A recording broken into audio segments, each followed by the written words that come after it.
Hi, this is Tegan Podliska, EDL 856, Community School Relations, Module 5, Understanding My Community at Red Oak Middle School. Customs and traditions. We have kind of our school motto, excellence for all, whatever it takes.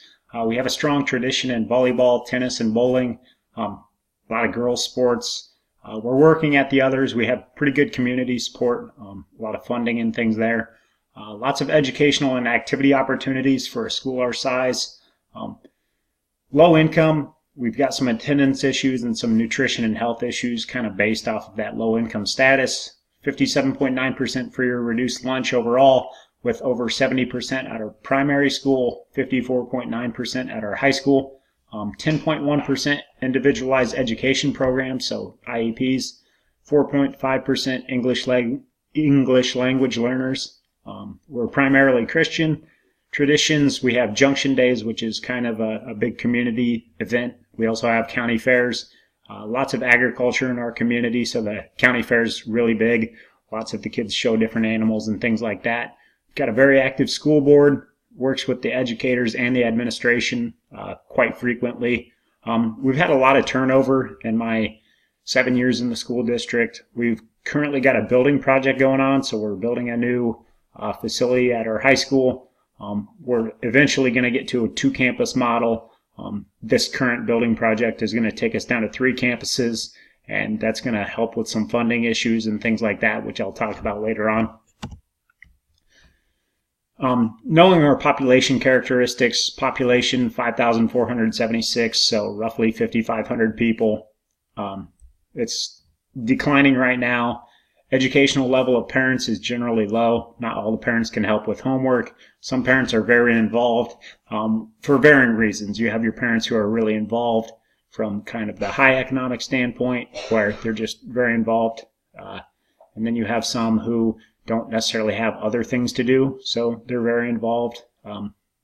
Maybe unemployed for one reason or another, so they find their way into the office in the school district a lot more than someone who would be working. As far as age goes, more elementary students than secondary. We have a high elderly population. Many of the kids head to college, don't return, so they head to college, they kind of find a better place, some more opportunities somewhere else, and then don't end up coming back. I know personally, I grew up with a lot of family here, so I have a cousin who's exactly my age, and he had a ton of classmates that I was really good friends with. And I think 1 or 2 of them I really knew currently live in town. Most of them live in the Des Moines area, things like that. They just went to college, ended up, getting that education, and then got out of Red Oak. So we're hoping to bring some of those opportunities back to town. As far as sex goes, typically similar. Some classes vary. I know the 6th grade class right now has a ton of boys in it, so that's exciting for me as a coach. As far as occupations go, a lot of farmers, service workers, some factory jobs. We used to have a lot more factory jobs. Some of those closed down, which is part of the declining population. Race, creed, nationality, primarily white, very little diversity, 5% Latin American, which is increasing. Communication channels. We have our school website, texts and calls from the school. You have social media. We have Facebook pages for all of our different schools. We have a lot of things on Twitter. Most of those are activity programs. I have one for wrestling. We have them for football. We have them for band and music and all those different things like that. Some different Instagrams from coaches who are just trying to spread information about their programs on social media. We also use the Remind messaging app. Many of our coaches use that to communicate with parents and with activities, athletics, things like that. They're student athletes. The radio dictates a lot of what people hear due to the high elderly population. The guy who's currently in charge of the radio was my great-grandma's favorite radio station ever. So the elderly population, I know my grandparents still live in town, and they listen to Jerry all the time. He kind of runs the town. We joke about with some of the new teachers and coaches and things like that. You want to be on his good side. Newspaper offers local news, and then we have some, Omaha's not too far away, so some news from there. Most of the national news is going to be from the internet. just it's kind of the new generation is going to look at things on that much more than they are the newspaper. Word travels a lot faster. As far as foreign language goes, and communication, it's based around the school. We have ESL, ELL, Spanish, and translators, things available for those people. Community groups, we have our boosters, both athletic and music boosters, athletics groups, band groups, choir groups, student council, link crew. Link crew's kind of freshman transition group that helps our 8th graders going into their freshman year. Optimist Club, Elks Club, Kiwanis Club, just some local service organizations. I know I've spoken at a lot of breakfasts for some of those different groups. We have religious organizations, school board members, faculty and staff. A lot of ways you can communicate with people within the community. As far as leadership goes, you got your superintendent, your school board members. Your superintendent's basically in charge of that. Then you have your booster clubs. Our Tagalog Booster Club raises a lot of money for our different programs. We have big donors. Obviously, you look at them as leaders and you want to involve them in some of the decision-making processes, just kind of to stay on their good side. I know one individual in particular gives us just thousands upon thousands of dollars, so you kind of want to make him feel valued. You have your principals, athletic directors, school administrative managers, your IT department, and your secretaries. Having just worked in the office for a couple weeks, I have a newfound respect for secretaries. Not that I didn't respect them before, but they just do a tremendous amount of work, and it's amazing the deflection they can provide for your principals and things like that.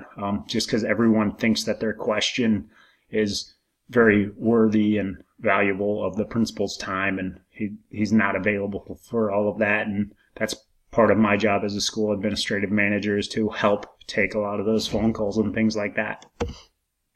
No community leaders characteristics. Once again, our slogan, excellence for all, whatever it takes. I know our current school board focuses on transparency. We had a couple seats open in the last couple years. We've been going through the building project. It did pass the first time it went to bond, but they were kind of going to pursue it without taking it to a bond. There was some different things that they were going to do in regards to that, and they ended up getting rid of a couple school board members, and some of the new platforms were focusing on that transparency because they didn't think that the community had enough voice in the old building project.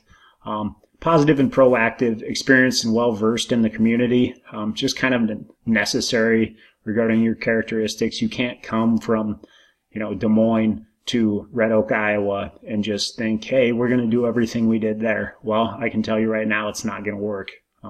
Kids are different, and kids are different everywhere, and they're definitely different here. So it's important to have experience in the community and be well-versed in the community. Once again, you're not stepping on anybody's toes or anything like that because of being versed in the community. Leader, but willing to utilize others, and I put decentralized command. I do some reading, and I know Extreme Ownership is a book that I take a lot from, and decentralized command basically makes leaders beneath him or her and gives them opportunities to be leaders themselves. And I know some of the successes we've had recently regarding our leadership and our new positions is kind of going along with that decentralized command. Everybody takes their piece and does a really good job at what they're good at, and it opens opportunities to be more successful as a whole. Knowing economic conditions. We know we have a declining enrollment. It's at the elementary level. It's not like kids are just not going to Red Oak High School. It's just there's fewer kids. It's caused a decline in funding and budgeting concerns. I know that's what leads to those really big classes and leads to the fact that I taught 13 classes in the last 7 years. So I've taught a lot of different preps and things like that, because I think when I got here we had 3-4 social studies teachers at the high school full time, and we're down to 2. So naturally, if you're going to offer the same amount of courses, you're going to have people teach more courses and higher numbers. Older facility a lot more to run. My parents graduated from our current middle school is the old high school, and my parents graduated from the new high school, so the old high school is older than them. And so it's pretty significant. It's a huge building, and it costs a lot of money to run. So part of that new facilities project is to lower the costs of those things. Like I said, we're undergoing that new facility project. We're focusing on getting down to 2 campuses. We were at 4. Well, we're at 4 right now, and we were at 5 before that. So we're going to get down to 3 when we have the new facility, and then eventually we're hoping to get down to 2, lowering the transportation costs and the food costs and everything like that by operating in 2 campuses, and the heating and cooling and everything that goes along with that is going to give us an opportunity to spend more money on the teachers and the education than the facilities. We need to operate under spending. Once again, that's part of the different cuts and things, analyzing positions. Do we need this many of this or that many of that? Cutting down administration was part of the bringing in of this new school administrative manager model, so that we didn't have to have as many administrators at every building. Community economic support based on voting for the facilities. We had over 75% vote in favor of the bond the first time through, so we know we have some economic support from the community, and that's a really big deal in a farming community, because we have people who own acres upon acres, and if they're willing to increase their property tax, then they really must see the value in it. The political structure, we know much of education is political. You talk about elections, school board elections, local elections, state elections, national elections, they're all looking at education. You also talk about funding. Those cuts and different things like that, and decreased funding also causes us to, increase the amount of time and energy and effort we put into our teaching and administering, things like that.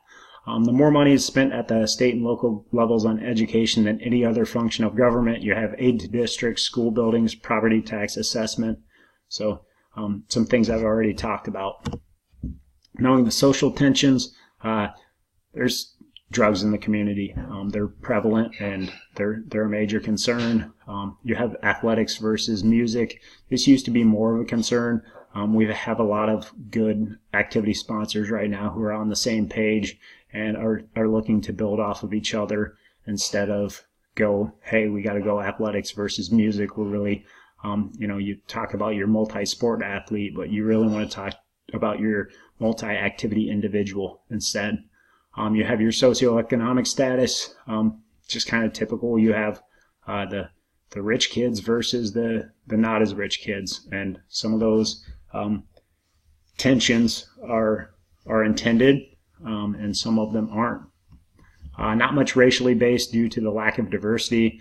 I say that can also create issues, because if you don't have a lot of diversity, then you're not going to have as much acceptance, because they're not used to it. If you have fewer numbers of diverse individuals, then they're really going to stick out, and people are, if there's an issue with one of them, it's going to seem much more prevalent, because it's an issue with the one of the 10 or one of the 100 or whatever, based on your population, if you have a low number.